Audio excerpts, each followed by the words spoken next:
tardes, queridos hermanos, amigos, amados, que podemos volver a encontrarnos en este estudio bíblico de Gálatas que hemos iniciado la semana pasada. En esta ocasión, esta semana, vamos a estar meditando sobre el capítulo 2 del libro de Gálatas, uno de los pasajes más cargados de tensión que podemos encontrar allí en la Escritura, porque los protagonistas son dos hombres elegidos, dos hombres muy importantes en el Nuevo Testamento, dos hombres cristianos que escribieron libros y cartas que nosotros leemos en el Nuevo Testamento. Esos dos son Pablo y Pedro, dos hombres, dos apóstoles del Señor. Y allí hay una situación en la cual narra este capítulo que es muy interesante. Hay un montón de cuestiones que vamos a estar estudiando y analizando juntos, porque hay muchísimos puntos doctrinales en la cual desarrolla el apóstol Pablo y que era necesario. ¿Cuál era el motivo de la discusión? El Evangelio, la salvación de Jesucristo. Así que vamos juntos a estudiar la palabra del Señor.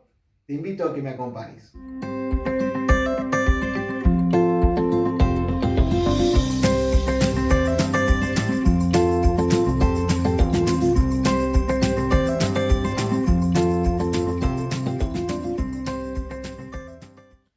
Comencemos leyendo capítulo 2, versículo 1 de Gálatas. Y dice así: Después, pasados 14 años, subí otra vez a Jerusalén con Bernabé, llevando también conmigo a Tito.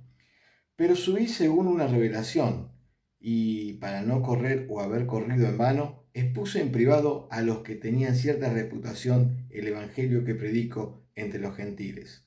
Mas ni aun Tito, que estaba conmigo, con todo y ser griego, fue obligado a circuncidarse.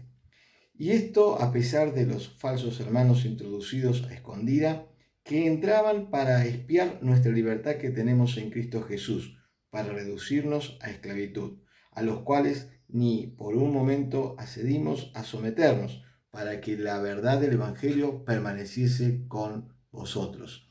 Pero de los que tenían reputación de ser algo, lo que haya sido en otro tiempo, nada me importa. Dios no hace acepción de persona.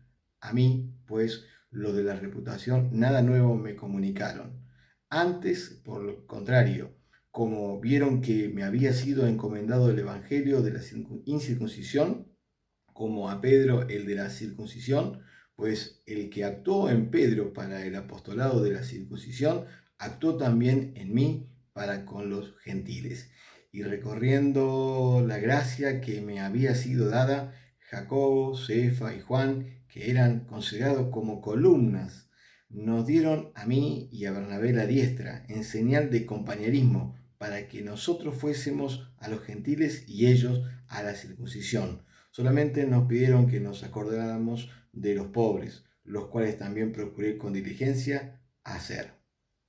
En este pasaje podemos notar algunos detalles de las expresiones de Pablo, en el cual él relata estos acontecimientos que él vivió en aquel entonces, y aquí lo está escribiendo en estos primeros 11 versículos del segundo capítulo de Gálatas. Y algunos detalles que podemos nosotros señalar que Pablo está diciendo es que fue a Jerusalén. Él no era una persona orgullosa, sino que una persona humilde. Entendía que en Jerusalén estaban allí quienes eran, que más adelante lo dice y lo hemos leído recién, columnas de la iglesia. Está hablando de Juan, de Pedro y de Santiago, Jacob. Entonces entendió que tenía que exponer allí la fe que él empezó a tener, a creer en aquel momento cuando conoció a Cristo en el camino de Damasco. No había tenido contacto con ellos, lo describe en este relato, y entonces era necesario estar con ellos y conocerlos y que ellos también lo conozcan a él. Así que él dio el primer paso, él fue a donde estaban ellos y subió a Jerusalén. Y dice, no, para no correr o haber corrido en vano, para entender que el evangelio que estoy predicando es el evangelio de la gracia, es el evangelio que recibí directamente del Señor por una revelación, por él. No había sido enseñado por estos hombres que eran columnas, por los apóstoles, a eso se refiere Pablo, sino que lo recibí directamente del Señor. Y no quiero haber estado corriendo o corro en vano. Por esa misma razón, él fue a plantear los puntos doctrinales que él había recibido y los cuales los apóstoles, más adelante vemos que estuvieron todos muy de acuerdo porque era tal como decían uno y otros. Así que la otra expresión dice, expuso en privado a los que tenían cierta reputación del Evangelio. No fue una asamblea abierta, sino que fue una reunión en privado, donde los hermanos maduros, con conocimientos, con sabiduría, con entendimiento de las cosas que Pablo estaba exponiendo, fueron los que consideraron y evaluaron esta situación. Así que seguramente fue un grupo menor que lo que normalmente se reunían, porque era necesario que los que estaban allí reunidos tengan el conocimiento suficiente para saber lo que se estaba expresando. Así que la otra expresión dice, y en versículo 4, de los hermanos falsos introducido a escondida. Ya en aquel entonces se ve que había hombres que se habían introducido en la iglesia, que no eran reales, que no tenían el nuevo nacimiento, pero que su apariencia pareciera ser que fuesen, aunque no lo eran, que eran considerados falsos. Y aquí me quiero detener un segundito nomás para considerar. Muchas veces decimos o señalamos, este hombre no es de Dios. Y escuchamos por allí, ¿quién sos vos para juzgar? Bueno, entonces preguntémosle a Pablo, digámosle, Pablo, ¿quién sos vos para decir que había hermanos introducidos o falsos hermanos introducidos en la iglesia? Entonces, cuando estemos allí en el cielo, digámosle a Pablo, y Pablo nos va a decir, bueno, yo lo escribí inspirado por el Espíritu Santo. Entonces, digámosle al Espíritu Santo, ¿quién es para inspirar al apóstol Pablo para decir y señalar que se estaban introduciendo hermanos falsos en la iglesia? Porque la apariencia daba, el acorde era a lo que se veía, a lo que se mostraba, a las pautas de un cristianismo, pero no lo eran, no lo eran, eran personas que torcían, que a escondidas se habían introducido a la iglesia y que no habían tenido ese nuevo nacimiento, esa experiencia con Dios. Entonces Pablo lo llama falsos, falsos. Y hay, y siempre lo hubo, y capaz que siempre lo habrá entre nosotros, entre la iglesia, en la iglesia del Señor, personas falsas. Ahora, guarda, no puedo decir y señalar tal cosa porque no debo juzgar. ¿Quién dijo eso? ¿Quién dijo que no puedo juzgar cuando la doctrina se tuerce? ¿Quién dijo que puedo callarme cuando veo que no se está enseñando y se está torciendo lo que la Escritura dice y se está distorsionando el mensaje del Evangelio y además aplicándolo y viviéndolo y enseñándolo a otros como si fuese? ¿Quién dijo? No, no. Yo tengo y usted tiene y todos los cristianos en verdad tenemos que juzgar y señalar cuando algo no es correctamente enseñado y vivido en el Evangelio. Así que Pablo lo ha hecho y lo ha expresado. Si no, lea el versículo 4, ¿no? Así que los hermanos, los falsos hermanos introducidos a escondida. Hay y lo hay. Hay algunos que se paran detrás del púlpito. Hay algunos que están enseñando en algún seminario, claro que lo hay, que lo hay. Entonces necesitamos discernimiento y necesitamos el valor y la comunión con el Espíritu Santo para entender y la penetración en la palabra de Dios, que esa palabra esté en nuestras vidas plenamente para que podamos nosotros saber qué cosa está diciendo y qué cosa es correcta y qué cosa no. Entonces necesitamos la gracia de Dios, el Espíritu Santo y la sabiduría de Dios y su palabra para darnos cuenta cuando algo es verdadero y cuando no es. Lo falso, mire, es muy fácil imitar lo original. Si no, mire los productos chinos, son todos a veces copias de los originales y salen un precio muy, muy, muy barato, muy reducido, muy económico a los que cuesta lo original. Entonces, la imitación no es tan complicada para hacerla. Se aprenden los hábitos, se aprenden las costumbres, se aprenden las formas, se aprende cómo hablar, se aprende cómo expresar, pero no tiene el Espíritu de Dios. No tiene el Espíritu de Dios. Y vos y yo podemos discernir en la gracia de Dios, en su Espíritu, y señalar cuando algo no es verdadero y no tengamos miedo, porque podemos nosotros juzgar tales cosas. Bien, otro de las expresiones de Pablo dice, ni por un momento accedimos a someternos para que la verdad del Evangelio permaneciese con vosotros. la verdad del Evangelio. Pablo está defendiendo esta cuestión, el Evangelio, la verdad del Evangelio. El Evangelio es uno solo, no hay condimentos que agregarles, no hay cuestiones extras que agregarle, porque la obra de Cristo ha sido completa y más que suficiente. Suficiente ha sido, ¿sí? Él dijo, consumado es, todo ya está hecho. No hay que agregarle ni añadirle cosa alguna que a nosotros nos parezca. No, no, no. El que tal sea anatema. Hemos estudiado en el capítulo 1. Y otro de los puntos que señala Pablo, el versículo 8, y que me llama la atención también y que vale la pena también señalarlo, dice, el cual actuó en Pedro, está hablando de Dios, ¿no? Que fue llamado, ¿no? Dice, el cual actuó en Pedro para el apostolado de la circuncisión, actuó también en mí para con el de los gentiles. Está hablando del llamado, de reconocer lo que hace en la vida del otro, pero también el reconocer lo que está haciendo en mí. Es el mismo Dios, no es que tenemos diferentes señores, no es que hay, es el mismo Señor, el mismo Dios, que actúa en uno, que actúa en otro. Diferentes llamados para diferentes propósitos o diferentes personas en las cuales alcanzar. A Pedro para lo de la circuncisión, dice Pablo, a mí, a los gentiles, a lo de la incircuncisión.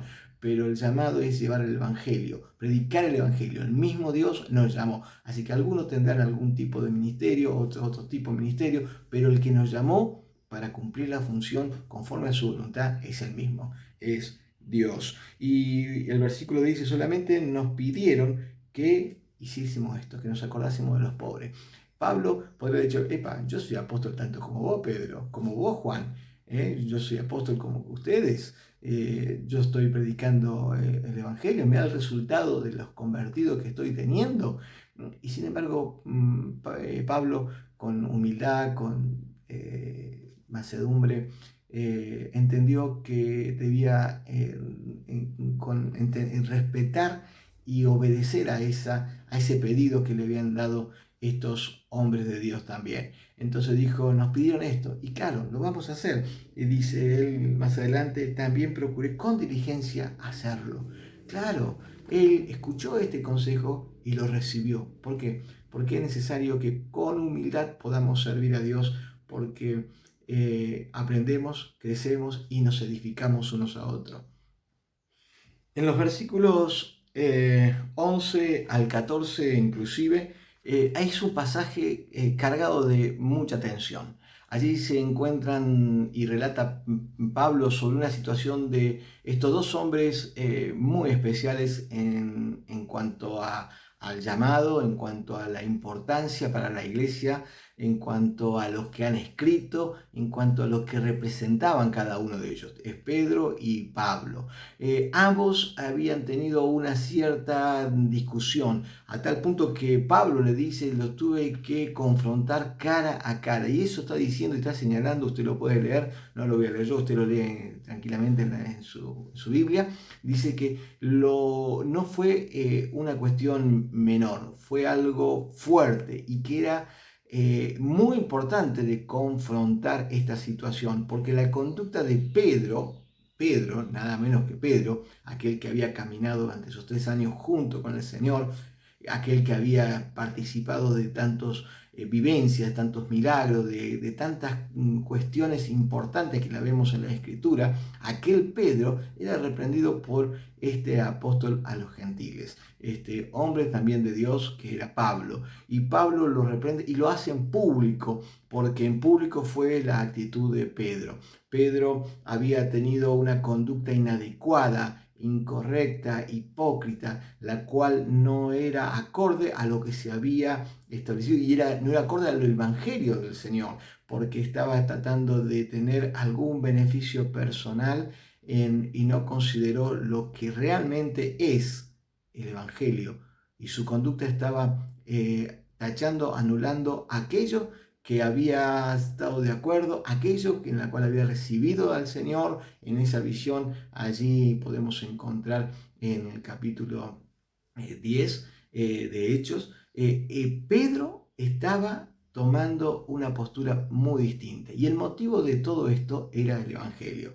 Ante que en esta cuestión Pablo tuvo que confrontarlo. ¿Y dónde fue esto? Esto fue en la iglesia de Antioquía, una iglesia que fue la primera iglesia compuesta con muchos gentiles. Una iglesia que era el centro misionero de las iglesias primitivas en aquel entonces, y este incidente ocurrió justamente allí. ¿Cuál era el problema en sí? Bueno, no era que Pedro quería imponer o colocar algún yugo legalista entre los gentiles, no.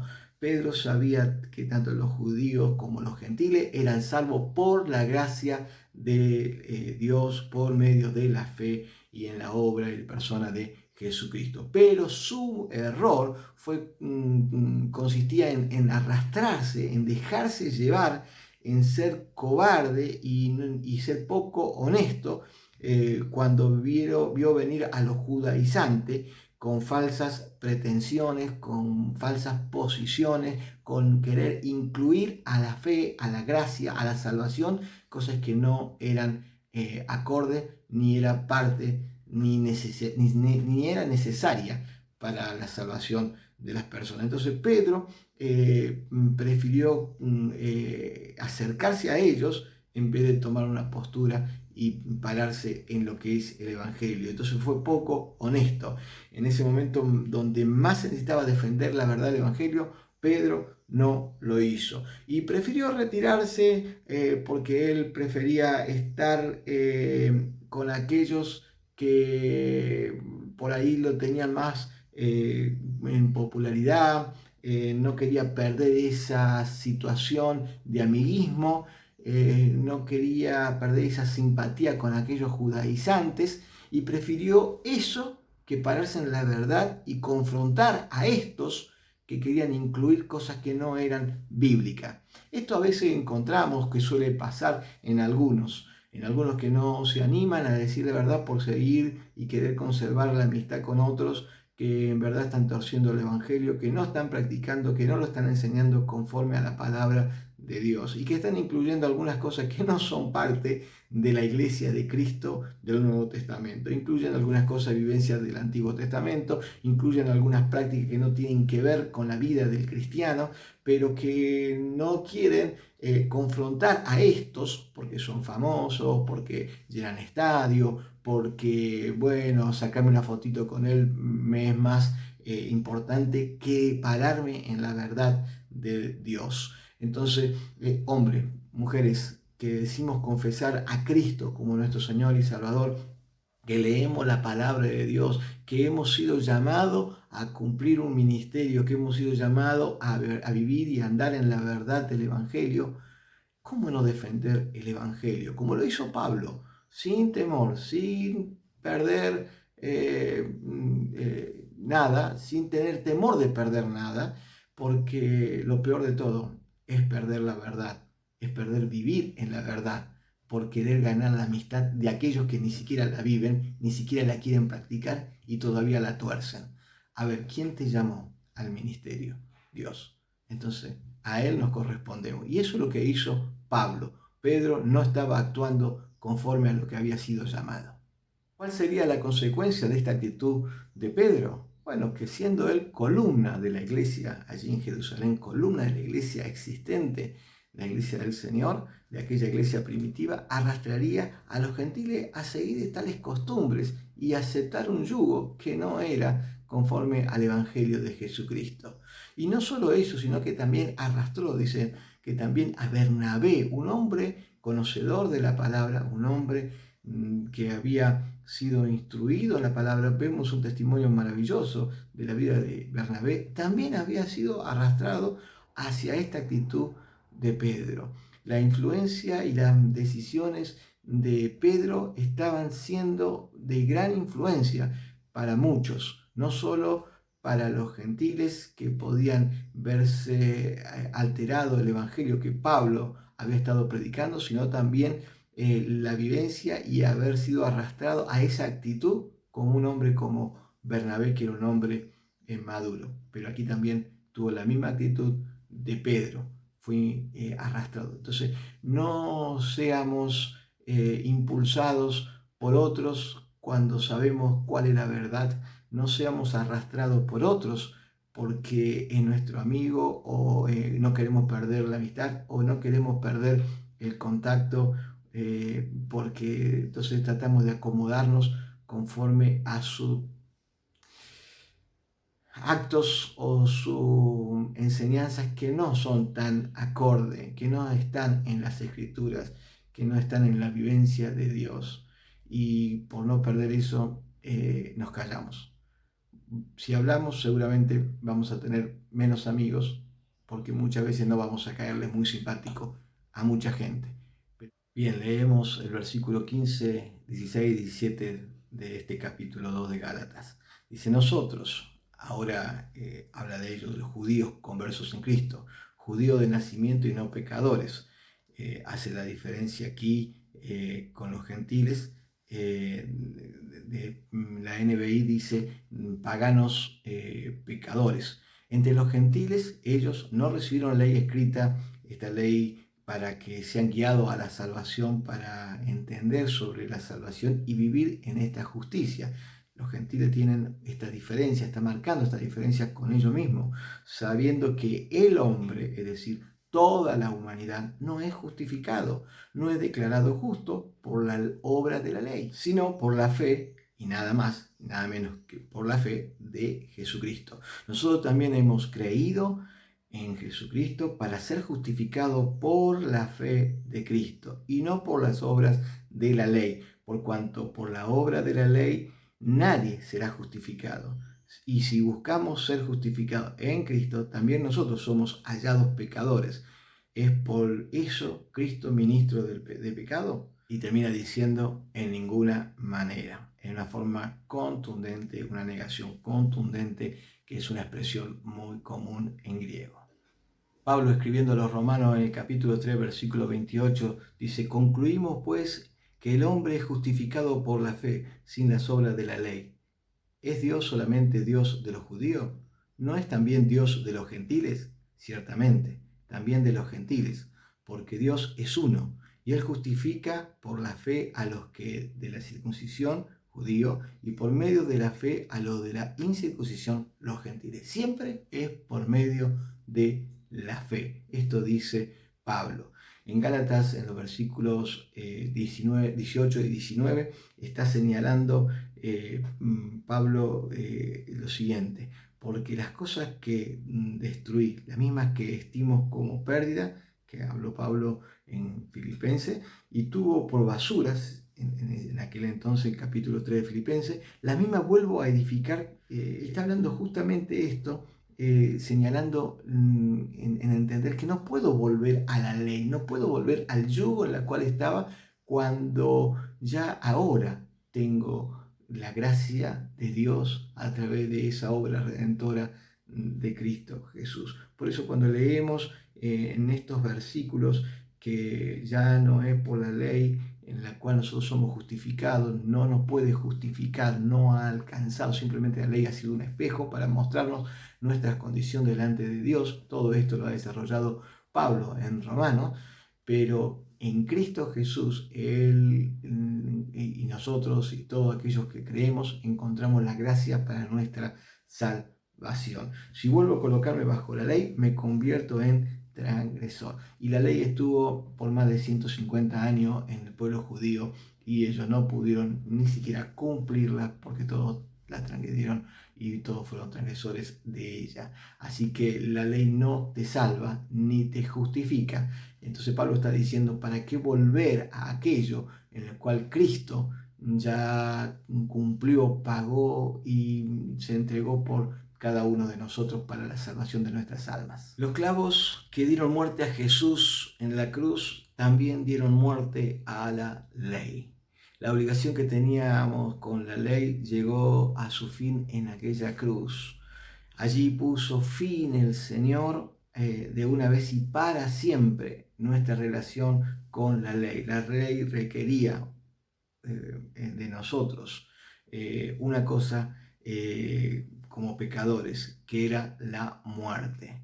Y bajo ese requisito, Cristo murió por nosotros. Ahora somos totalmente identificados con Cristo, tanto en su muerte como en su resurrección. Y llegamos a dos versículos hermosos, dos versículos que son muy bonitos en la Escritura, que expresan el Evangelio en sí, resumido, y es el versículo 20 y 21, sobre todo el 20. Dice lo siguiente: con Cristo estoy justamente crucificado. Fui crucificado y sigo crucificado, aunque a veces algunas actitudes propias del cristiano pareciera que se haya bajado de esa cruz. Pero dice, con Cristo estoy justamente crucificado. Entonces estoy crucificado y sigo crucificado. Estoy identificado con Cristo en cuanto también a esa cruz. Y ya no vivo yo, mi yo está crucificado juntamente con Cristo, más vive Cristo en mí. Entonces Cristo vive en vos, en Gerardo, lo decía Pablo, en Pablo, y ahí pone tu nombre. Cristo vive en mí. Y ambos compartimos una vida, Cristo y yo, compartimos una vida y un vivir cotidiano.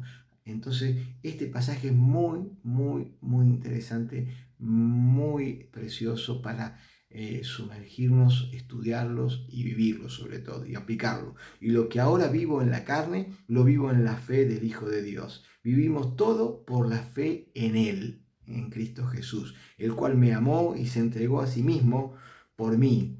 No desechó, no dejó de lado, no rechazó la gracia de Dios, no la apartó a un lado, pues si por la ley fuese la justicia, entonces por demás en vano, no tendría sentido, murió Cristo. Si la justicia la podríamos tener bajo la obra de la ley o bajo la obra de cada uno, entonces en vano murió Cristo. No es la salvación por obra, sino es por gracia, por la gracia de Dios. Y estos versículos señalan el Evangelio puro, vivido, es el resumen. Ahora vamos a tratar de estar sumergiéndonos un poquito más sobre el versículo 20 sobre todo. Permitime repasar de nuevo la lectura del versículo 20 de Gálatas capítulo 2, que este versículo nos habla muy claramente qué es el cristianismo. Y dice así: con Cristo estoy justamente crucificado. Ya no vivo yo, mas Cristo vive en mí. Y lo que ahora vivo en la carne, lo vivo en la fe del Hijo de Dios, el cual me amó y se entregó a sí mismo por mí. Eso es el cristianismo. El cristianismo es esta expresión que Pablo hace en este solo versículo. Ahora déjame decir lo que no es el cristianismo. El cristianismo no es una autorrealización, no es una autosatisfacción. El cristianismo no es eso. La autorrealización es, bueno, me siento y desarrollo como si pudiese lograr y alcanzar aquellas metas que son parte de mis sueños. Dios no está para cumplir tus sueños, Dios no está para cumplir tus metas, Dios no está para, como aquel genio de la lámpara, que lo frotás y pedís y Él te responde porque es tu capricho y tu deseo. Algunos hacen algún tipo de, al comienzo del año, hacen tipo, le llaman metas, las metas, oramos por la semana de las metas. ¿Qué semana de metas? Es que Dios se tiene que encauzar en mis propósitos. ¿Cómo es eso? Eso no es parte del cristianismo. Vos, yo, cada cual que decimos confesar a Cristo, debemos estar en los propósitos de Dios. Y no estamos Dios no está para cumplir nuestros sueños. Ojalá que tus sueños se hagan realidad. ¿Qué expresión es esa? ¿Cuál es? ¿Cuál es tu expresión? Esa expresión no es propia de lo que me enseña el Evangelio. Con Cristo estoy justamente crucificado. No vivo yo, mas Cristo vive en mí. Y eso es lo que nosotros debemos entender, lo que es el cristianismo. Nosotros acomodarnos, encaminar nuestros pies, nuestros pasos a su propósito, a su visión, a su sueño en todo caso, si lo quiere decir así, y no Dios acomodarse a los míos, a mi autorrealización, a mi autosatisfacción. ¿Dónde es eso? Eso es humanismo, no es cristianismo. El cristianismo es ser como lo fue Cristo, como lo es Cristo. Eso es. Y por eso muchos a veces viven una vida dentro de lo que es la iglesia con no tanto gozo, no con tanto disfrute en ser hijo de Dios y viven pareciera como amargados. Es porque todavía su yo no está bien crucificado, no está bien clavado en la cruz y todavía tienden a bajarse de ella para realizar y vivir sus propios propósitos. Cuando nosotros no entendemos que nuestra vida en la fe es estar juntamente con Cristo crucificado, que nuestros valores deben ser los mismos valores de Cristo, que nuestro andar debe ser el andar de Cristo, que nuestro propósito y nuestra meta a alcanzar no son las que, bueno, a ver si puedo tener un puesto mayor en el trabajo, la meta de este año es cambiar el auto, la meta de este año es, bueno, agrandar la casa. Bueno, no es malo eso, pero no debe ser eso y producir y querer hacer creer que Dios se ve obligado porque está sembrando dinero en la iglesia. Eso es otra cosa, eso no es cristianismo. Eso es cualquier cosa menos cristianismo. Así que si estás en esos lugares, tenés cuidado, porque eso no es parte del cristianismo del Señor, no es parte de lo que Pablo nos enseña. Cuando nosotros entendemos lo que es el cristianismo, sabemos para qué fuimos llamados, en quién hemos creído y cómo debemos vivir conforme a lo que hemos creído. Repasá este texto, no tenemos mucho tiempo para analizarlo tanto, pero quiero simplemente llevarte a que bueno, te mueva un poquito para estudiarlo más profundamente, Gálatas capítulo 2 y sobre todo el versículo 20. Muy bien, espero que Dios te bendiga, que haya sido de utilidad este estudio y que haya sido de edificación también para tu vida. Dios te bendiga y si el Señor permite, nos encontraremos la semana próxima viendo ya el próximo capítulo de Gálatas. Dios te bendiga.